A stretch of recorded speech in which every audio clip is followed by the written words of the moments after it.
नमस्कार, स्वागत छ यहाँहरुलाई नेप्से ट्रेडरमा। आज मार्केटमा ठुलै करेक्सन देखिएको छ 53.7 पोइन्टको, जुन चाहिँ 2.5% ले हुन आउँछ र आज हाम्रो मार्केट चाहिँ 2097.29 मा आइपुगेको छ। आजको दिनमा 18 वटा कम्पनीहरूले कमाएका छन् भने 207 वटा कम्पनीहरूले भने घाटा बेहोर्नु परेको छ। टप गेनरको कुरा गर्नुहुन्छ भने बीपीडब्ल्यू, सिटी, एनसीसी बैंकको डिभेन्चर, एलईएमएफ र एलयूके यी कम्पनीहरूले चाहिँ सबसे ज्यादा कमाएका छन् भने लुजरको कुरा गर्नुहुन्छ भने एसएचएलबी, एमईएन, मेन, जीबीएलबीएस, एसटीएलबीएसएल र जीएलबीएसएल ले चाहिँ एकदमै धेरै घाटा बिहोर्नु परेको छ आजको दिनमा। टप टर्नओभरको कुरा गर्नुहुन्छ भने एचएलआई, शिवम, एसएचएल, एसजेएलआईसी र आईजीआई यी कम्पनीहरूले चाहिँ यी कम्पनीहरुमा चाहिँ टर्नओभर एकदमै ज्यादा देखिएको छ। अर्थात के बुझ्न सक्छौं भन्दाखेरि इन्भेस्टरहरूले चाहिँ यी कम्पनीहरुमा एकदमै ज्यादा रुचि देखाएको अथवा इन्ट्रेस्टेड छन् भनेर चाहिँ हामी बुझ्न सक्छौं। त्यस्तै टप भोल्युमको आधारमा हेर्नुहुन्छ भने एचएलआई, शिवम, एसएचएल, एसजेएलआईसी र आईजीआई यी कम्पनीहरुमा चाहिँ भोल्युम निकै राम्रो आएको छ आजको दिनमा। टप ट्रान्ज्याक्सनको कुरा गर्नु पर्दाखेरि चाहिँ एचएलआई, शिवम, एसएचएल, एसआरएलआई र एसजेएलआईसी मा चाहिँ किनबेच अथवा बाइङ र सेलिङ एकदमै ज्यादा भएको हामी हेर्न सक्छौं। सेक्टर वाइज कुरा गर्नुहुन्छ भने बैंकिङ इन्डेक्स 2.38% ले झरेको छ। औसत नेप्से भन्दा थोरै घटे तापनि यो निकै ठूलो एउटा करेक्सन रहेको छ बैंकिङ इन्डेक्समा।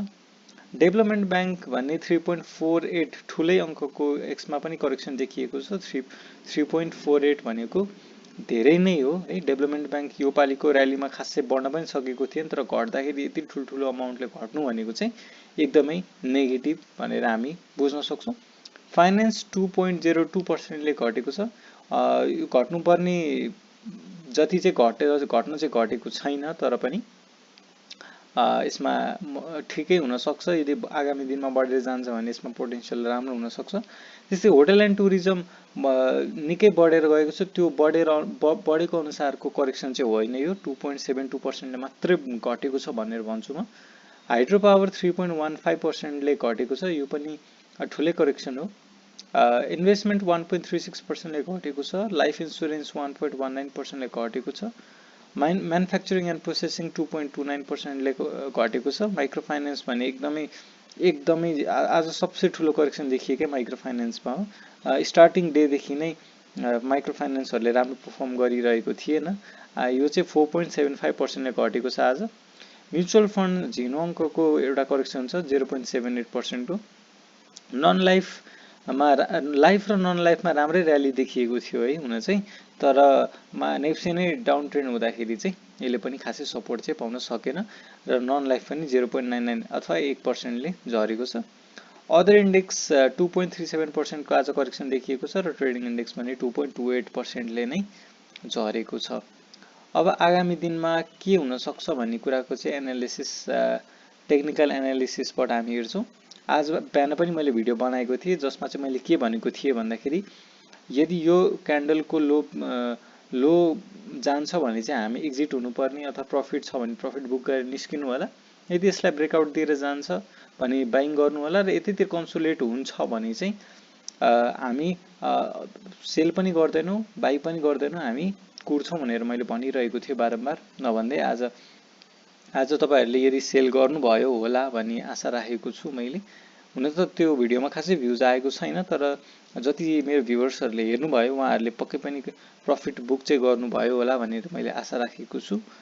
त्यस्तै क्यान्डल वाइज हेर्नु पर्दाखेरि यो नेगेटिभ सेन्टिमेन्ट देखिएको छ। अब यसको सपोर्ट हुन चाहिँ अब एउटा महत्त्वपूर्ण सपोर्ट भनेकै मिडल ब्यान्डमा थियो। अब यसलाई नै ब्रेकडाउन दिएको छ हैन, त्यसकारण यसको सम्भावना चाहिँ अब भोलि नै यस्तै ठुलो करेक्सन आउने सम्भावना निकै कम छ, किनभने दुई दिन यसरी घटेपछि एक दिन बढ्दिने चान्सेस पनि रहन्छ है।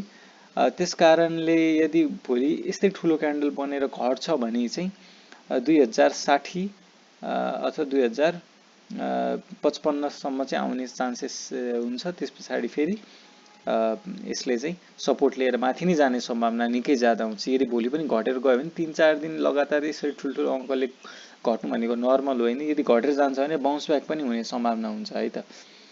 अब यो 3 दिनको करेक्सन, यो 3 दिनको करेक्सन भन्दा दुईटा क्यान्डल नै काफी छ क्या यो करेक्सन सकाउनलाई। त्यसकारण चाहिँ अब भोलिबाट बढिदिने चान्सेस पनि रहन्छ, नहुने चाहिँ होइन, किनभने यहाँ पनि यो ट्रेन्ड लाइन ब्रेकडाउन दिएर फेरि बढेकै थियो होइन। त्यसकारण चाहिँ अब हामीले भोलिको दिनमा पनि हेर्नुपर्ने हुन्छ। अब हामीलाई चाहिँ एउटा न्युजको साथ पनि चाहिएको हो कि हुनसक्छ होइन। अब यो कुराको एन्सर चाहिँ अब हामीले न्युजहरू पनि हेर्न सक्छौँ। मैले मेरो लगानीको वेबसाइट खोलेर हेर्न चाहिँ, किनभने युजुअली चाहिँ सबै जस्तो मार्केटलाई अफेक्ट गर्ने खालको कुराहरू चाहिँ यसमा टाइटलमै फर्स्टमै राखिदिइरहेको हुन्छ। फर्स्ट न्युज छ मर्जर पश्चात CYC नेपाल लघु वित्तको सेयर नेप्सेमा सूचीकृत, ओपनिङ मूल्य कति भनेर रहेछ। यसले खासै नेप्सेलाई असर गर्ने न्युज त होइन, नेप्से रिलेटेड भए पनि। ACE को नतिजा ओके, यो पनि हामीलाई यसले खासै असर नगर्ला। त्यस्तो मार्केटलाई अफेक्ट गर्नुपर्ने खालको न्युज चाहिँ खासै छैन। यो हामी यसलाई चाहिँ पोजिटिभ रूपमा लिन सक्छौँ। अब भोलिको दिनमा यदि यो न्युज बल्ल आउँछ यो कारणले मार्केट घटिरहेको थियो भने हो भने चाहिँ त्यति बेला तपाईँहरू चाहिँ फेरि सेल नगर्नु होला, किनभने त्यो न्युज आउट भनेको चाहिँ अब ठुलो लगानीकर्ताले चाहिँ अब त्यो मौका पारेर किन्ने अपर्च्युनिटीको रूपमा लिन्छ क्या। त्यस कारणले चाहिँ अहिले घटिरहेको छ भने अहिले टेक्निकली देखियो, अहिले नै हामीले आजै सेल गरेर एक्जिट गर्नुपर्ने हुन्थ्यो। यदि आज छुट्नु भयो भने अब हेरौँ भोलिको दिन बढेर जान्छ भने चाहिँ त्यति बेला पनि रिस्क मिनिमाइज गरेर सेल गर्न सक्नुहुन्छ होइन। अब चाहिँ हामीले कुर्नुपर्ने हुन्छ। अब नयाँ बाइङको लागि चाहिँ अब यो करेक्सन नटुङ्गेसम्म, इन्डिकेटरहरूले पनि पोजिटिभ नदेखाएसम्म चाहिँ हामी किन्दैनौँ है। अब पहिलो इन्डिकेटर मैले देखाउन चाहेँ MACD अनुसार यदि हेर्नुहुन्छ भने चाहिँ हिस्टोग्राम घटेको हुनुपर्छ, निकै घटेको छ। अब यही अङ्कले घट्यो भने चाहिँ फेरि यसले सेल सिग्नल दिने चान्सेस पनि रहन्छ। अहिलेको लागि त बाइङ स्टिल भ्यालिड छ है, जुन मे 17 जेनेरेट भएको थियो त्यो स्टिल भ्यालिड छ हुन चाहिँ, तर हिस्टोग्राम भने घटिरहेको छ। आज मार्केट ठुलो अङ्कले घटेर जाँदाखेरि भोल्युम पनि घटेको छ, यो चाहिँ एउटा राम्रो कुरा हो। लास्ट अस्तिको हप्ताको लास्ट कारोबारको दिन के भएको थियो भन्दाखेरि भोल्युम ज्यादा आइदिएको थियो, त्यो चाहिँ एउटा नेगेटिभ सेन्टिमेन्ट रहेको थियो। तर यहाँ चाहिँ के भयो भन्दाखेरि भोल्युम घटिरहेको छ, यो आफूमा राम्रो कुरो हुनसक्छ है।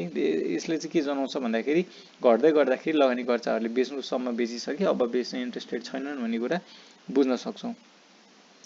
अर्को इन्डिकेटर छ RSI अनुसार यदि हेर्नुहुन्छ भने चाहिँ के देखिन्छ भन्दा जुन सेचुरेसनकै कुरा थियो त्यो निकै राम्रो भएको छ, किनभने मार्केट यही लेभलमा हुँदाखेरि लास्ट टाइम जुन 20 मा RSI कहाँ थियो भन्दाखेरि तपाईँको RSI थियो 68 मा थियो भने आज 60 मा छ है। यदि 60 मा सपोर्ट लिएर जान्छ भने मार्केट निकै राम्रोसँग बढेर जाने सम्भावना हुन्छ, किनभने यस्तो करेक्सन आउँदै यदि मार्केट बढ्नु भनेको त तपाईँ हामी सबैको लागि राम्रो अपर्च्युनिटी हो। किन्न पनि पाइयो, माथि बेच्न पनि पाइयो सानो स्विङमा, यो आफैमा एउटा स्विङ हो होइन। तर यो स्विङमा पनि प्रफिट म्याक्सिमाइज गर्ने चान्स अपर्च्युनिटीको रूपमा हामी लिन सक्छौँ होइन।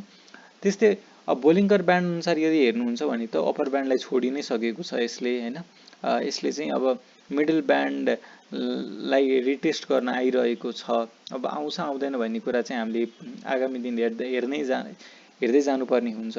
यसको सपोर्ट मिडल ब्यान्डको सपोर्ट चाहिँ 2035 मा देखिन्छ बोलिङ्गर ब्यान्ड अनुसार, र लोवर सपोर्ट त अब त्यही 2800 तिरै देखिन्छ। अब बोलिङ्गर ब्यान्ड अनुसार पनि त्यस्तो नेगेटिभ चाहिँ देखिसकेको छैन, किनभने मार्केट लगभग 3-4 वर्ष यो 2-3 वर्षदेखि घटिरहेको छ होइन। र बोलिङ्गर ब्यान्डको लोवर ब्यान्ड पनि माथि नै फर्केको छ, अर्थात् लोवर ब्यान्ड अनुसार पनि सपोर्ट माथि आइरहेको भनेर हामी बुझ्न सक्छौँ।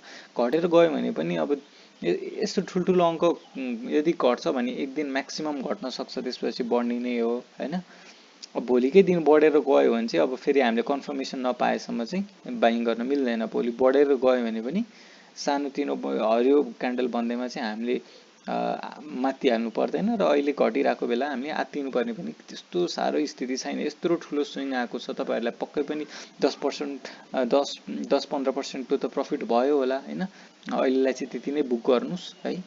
त्यति भन्दै म बिदा चाहन्छु। आज भिडियो कस्तो लाग्यो, उपयोगी लागेमा चाहिँ लाइक गरिदिनु होला। केही सरसुझाव छ भने कमेन्टमा बताइदिनु होला र च्यानलमा नयाँ हुनुहुन्छ भने सब्सक्राइब गरेर साथ दिनुहुन म अनुरोध गर्दछु। हस्त आजलाई यति नै, धन्यवाद।